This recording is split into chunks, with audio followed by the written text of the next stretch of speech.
Hola, soy Daniela y mi papá es historiador, entonces obvio le hice un podcast para hablar sobre la historia de Costa Rica y yo voy a escuchar.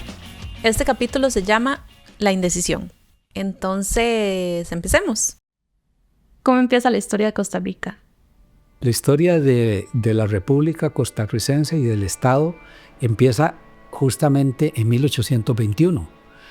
A nosotros, a diferencia de la proclama de independencia que se da en Guatemala, a nosotros nos llega eso un mes después de que se dio. Fue el 15 de septiembre de 1821, pero aquí llega un mes después. Llega eso y con una decisión de Nicaragua, donde Nicaragua dice, bueno, vamos a esperar que se aclaren los nublados del día. Eso no es nuestro, es nicaragüense, pero acá seguimos, algunas de las provincias, de las 4 que habían, siguieron esa tendencia, principalmente Heredia y Cartago, una indecisión. Mientras que San José y Alajuela, que ya tenían otros intereses más económicos, una incipiente economía basada en el café, opta por pensar en la independencia, pero hay que incluir también a otras comunidades como Bagaces en Guanacaste, porque eran los cabildos que existían y los cabildos tenían que decidir y traer eso a una asamblea para tomar una decisión. Los debates se dan en 3 vías. Un grupo quiere seguir apegados a la dominación española, al imperio español que está despedazándose. Otro grupo quiere seguir las tendencias de unirse a el imperio de Iturbide mexicano, que es independencia, pero que nosotros seamos parte del imperio mexicano, ¿verdad? Entonces, ese es otro grupito, pues, que centra su lucha allí. Y hay todavía otro grupo que quiere ser república, ¿verdad? Entonces, esa discusión se toma un par de años.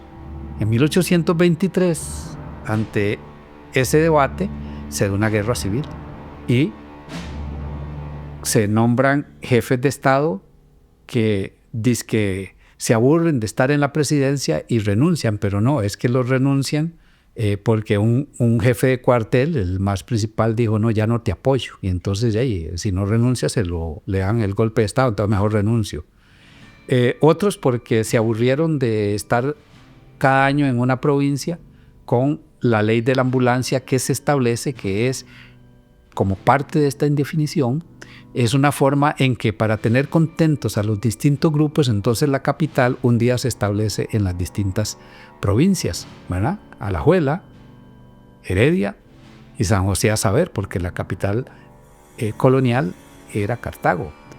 Ese debate se mantiene y siguen diferentes luchas y golpes durante 11 años prácticamente. En estos 11 años se dan golpes de Estado, se apean, derrocan a 2 jefes de Estado y a 10 presidentes, ¿verdad? Los van cambiando, entre ellos se van turnando y, sin embargo, llega un momento en que Braulio Carrillo, ¿verdad?, que llega por deponerse a José María Gallegos, y tal parece que él tuvo influencia para que lo quitaran, él llega como jefe de Estado y entonces ya a partir de él toma una serie de decisiones que tienen que ver con la incipiente declaratoria de Costa Rica como Estado independiente. ¿Qué hace Braulio Carrillo como primera medida?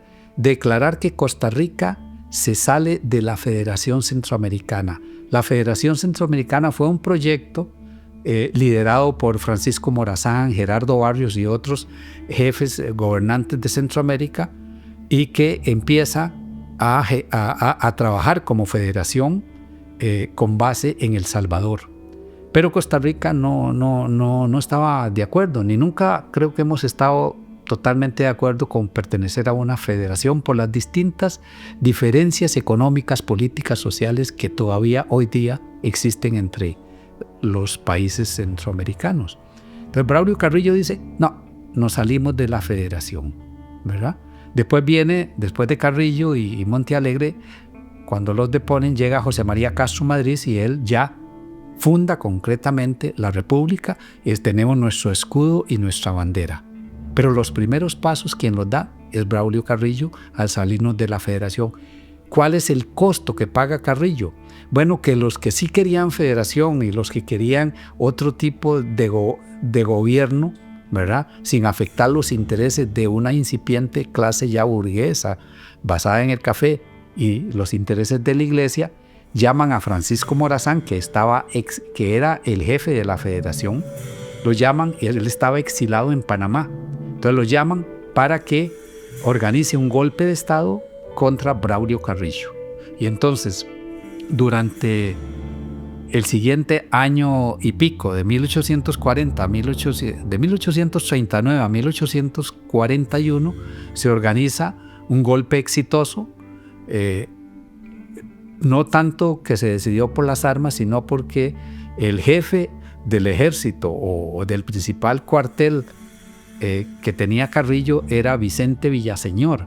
Vicente Villaseñor había estado dentro de la federación en un puesto importante y ahí Carrillo lo manda a repeler las fuerzas de Morazán ahí en el Pacto de Jocote, en Alajuela, ¿verdad?, en el barrio San José de Alajuela, que ahí se reunió Vicente Villaseñor para disque pactar, negociar con Morazán, y lo que hizo fue traicionar al presidente. Y a partir de ese momento, del Pacto de Jocote, ya ahí Carrillo se quedó sin apoyo y perdió la presidencia. Y ahí se resolvió. ¿Se resolvió qué? Bueno, que Costa Rica quitaba a Carrillo y Morazán no venía a salvar a Costa Rica, ni a la iglesia, ni nada. Él venía con su sueño de restablecer el control de Centroamérica bajo su poder, bajo su mando.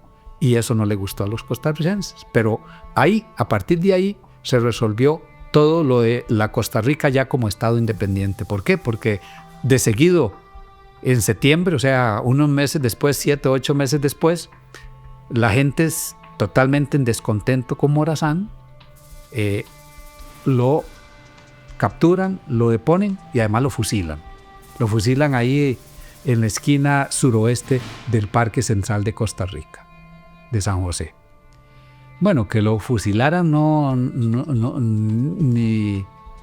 es tan importante, que simplemente se quitara Morazán, porque Morazán no representaba los intereses de Costa Rica, sino algunos intereses muy particulares, ¿verdad?, como los que habían venido peleándose la hegemonía.